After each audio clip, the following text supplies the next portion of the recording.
Muito bem, pessoal, já estamos de volta com o Giro do Boi, que agora abre espaço para um novo episódio do quadro Direito Agrário, com o advogado e professor de Direito Ambiental Pedro Putini Mendes. Hoje ele fala de algo que já vai começar a virar manchete nas mídias, né? Os incêndios florestais. O IBAMA tem notificado as propriedades rurais para se prevenirem do fogo nesta próxima estação seca. E novas regras, federal e estaduais, têm exigido ações imediatas contra os incêndios. Vamos conferir quais são essas diretrizes? Pedro Putini.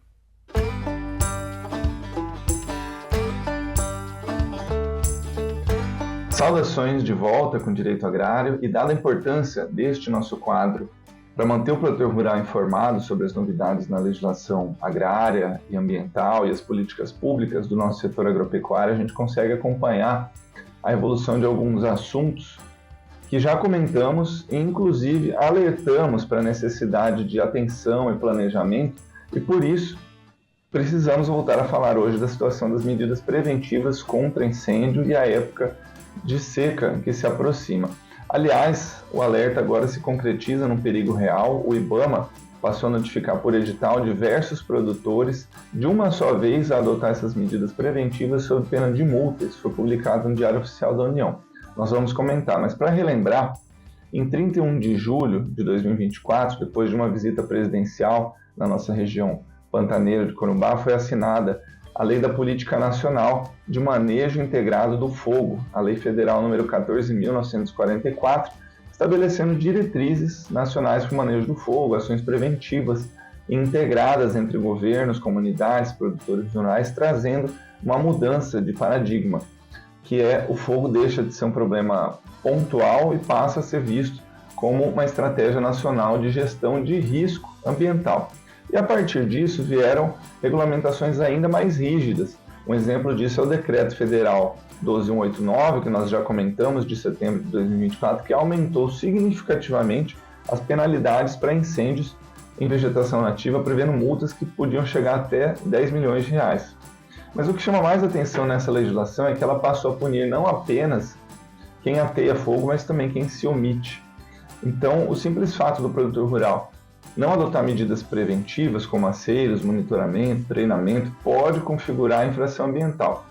Dando continuidade nesse histórico, o governo federal publicou dia 22 de novembro a medida provisória 1276, que promoveu ajustes pontuais, mas relevantes nessa nova política nacional do manejo do fogo, e um dos principais avanços foi a inclusão do artigo 46A, que passou a prever expressamente que o incêndio em área de vegetação nativa não altera o status jurídico da proteção da área.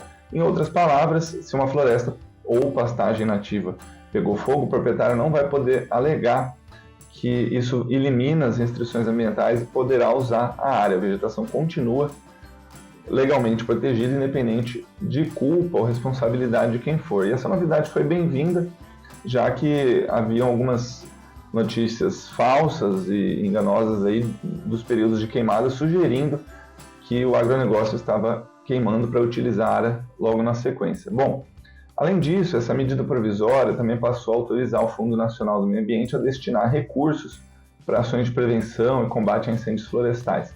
Bom, aí com base nesse fortalecimento jurídico da legislação, os estados também passaram a adotar medidas próprias. No caso do Mato Grosso do Sul, o governo estadual decretou no último dia 27 de março, por meio do decreto-EA número 10, a emergência ambiental pelo período de 180 dias. Essa medida ela antecipa o período crítico da estiagem e exige a adoção de medidas preventivas obrigatórias, como a construção de aceiros em largura mínima de 50 metros em determinadas áreas, além da proibição de queimadas e a necessidade de manutenção de estruturas de prevenção, que nós já comentamos. Então, nesse contexto, os produtores rurais devem ficar atentos. As exigências não são apenas para o Estado, elas recaem diretamente na responsabilidade individual de cada proprietário de imóvel rural.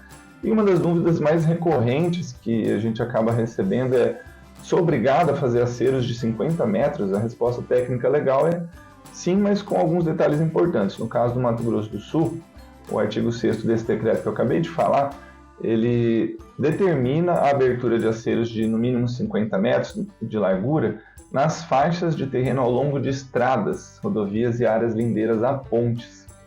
E o artigo 7º desse mesmo decreto, com base na legislação estadual, autoriza aceiros de até 50 metros ao longo de cercas de divisa entre propriedades, desde que cumpridas normas técnicas e ambientais. Bom, aí complementando estas notícias, o IBAMA então publica um edital de notificação número 24 de 2025, nesse dia 30 de abril, alertando centenas de produtores rurais pantaneiros sobre sua obrigação de prevenção, dando os nomes dos proprietários, nomes de propriedades, inscrições no CAR, todos informados por edital, após uma fiscalização por imagem de satélite, reforçando que naquelas áreas haveria um risco de incêndio, que a omissão da conduta preventiva poderia gerar uma autuação imediata sem necessidade de ocorrência prévia do incêndio. Então isso é uma mudança muito importante, não é mais necessário o dano para que haja essa penalização, a falha em prevenir já é punível. Então os proprietários rurais desses imóveis listados, localizados a maioria na região ali de Corumbá, foram notificados sobre esses deveres de prevenção, com obrigações impostas que incluem muitas desconhecidas medidas que nós comentamos aqui já. Os aceiros, a formação das brigadas de incêndio, o fornecimento de equipamentos, monitoramento, a comunicação entre os vizinhos. E é importante destacar que essas obrigações elas recaem diretamente sobre os proprietários e os possuidores de imóveis, ou seja, aqueles que estão exercendo a posse, independentemente das ações do Estado.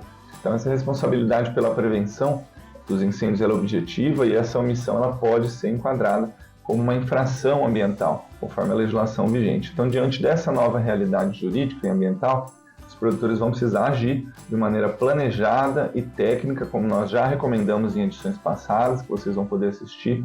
A gente recomenda até a leitura de um material que nós elaboramos, um livro aqui que indica as medidas preventivas a serem adotadas.